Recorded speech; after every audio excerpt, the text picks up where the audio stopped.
One of the really great things in the carnivore world is being ahead of the curve. We know, for instance, that plants are loaded with anti-nutrients and other biodefense chemicals that essentially are designed to keep you from eating the plant. They lock up the nutrition. Plants may have, vitamin C and iron and all these other things in them. But between those all competing with glucose to be absorbed by the body, and as well as the presence of these anti-nutrient chemicals, they're really not worth your time to eat for the most part, if not at all. And we've been saying this for years, and we say this to somebody out in the wider world, they look at you like you're crazy. I mean, everybody knows healthy vegetables. Eat your asparagus, eat your oranges. Those are all good for you. Well, it turns out, it's not necessarily true. And one of the ways that they try to sell fake meat to us is by telling us, well, not only is this got all the protein, complete proteins, plant-based protein is a kind of a marketing gimmick right now. You may have seen this at the grocery store. Not only do they tell us, well, it's got all the protein and fat. It needs healthy fats too. Not that evil saturated fat. Saturated fat's actually good for you folks. But, in addition to all that, we are usually told, well, they've also got all the nutrients that the plants have. And you want those. This is actually more nutritious than meat. So it's worth paying the extra dollar for the highly processed beyond sausage that doesn't look like a sausage and doesn't taste like a sausage and doesn't fill you up the way a sausage might. But it's got all this extra stuff in it, so you should eat it. Well, it turns out we now have a study out of Sweden that tells us that, in fact, meat substitutes, they often claim having a higher content of iron, but it's in a form the body cannot absorb. And that also that most of the nutrients that are advertised in meat substitutes aren't available for our bodies to be absorbed because they're locked up by phytates, anti-nutrients, and other things that block the absorption of minerals in the body. Now, they don't mention in the study that also a lot of nutrients compete with glucose to be absorbed by the body, meaning sugar.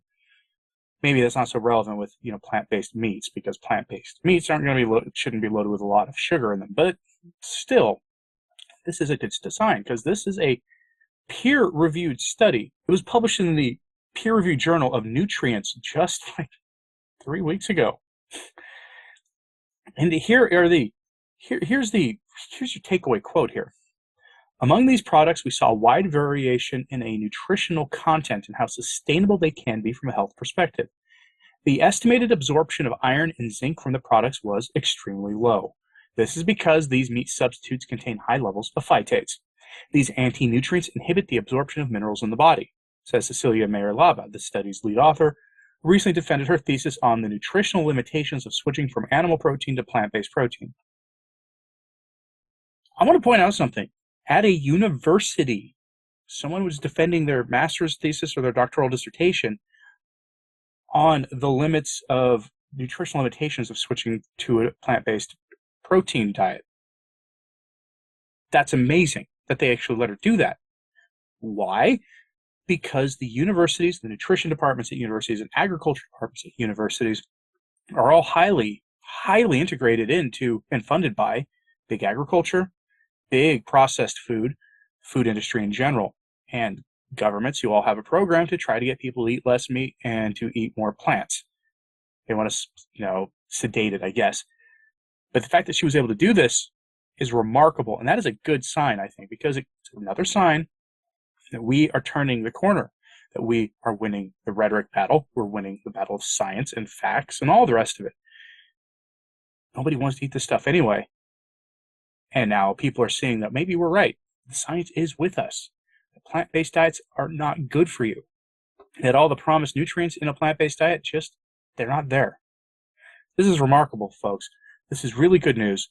And the fact of the matter is, this article is getting pushed around now by a lot of the food websites, a lot of the food news and science websites that, they cater to. They're not exactly like CNN or anything like that, but they cater to people kind of in the know who want to read about this stuff. They tend to normally have very mainstream views on things. So over here you had like foodnavigator.com has a report on this, as do several of these other stories. This story is getting out there. People are waking up that this stuff is not food. That this stuff is not good for you. There's no reason to eat it. And that's a good thing. If you're looking for a good sign as we head into 2023, this is one. We're winning the battle on this, folks.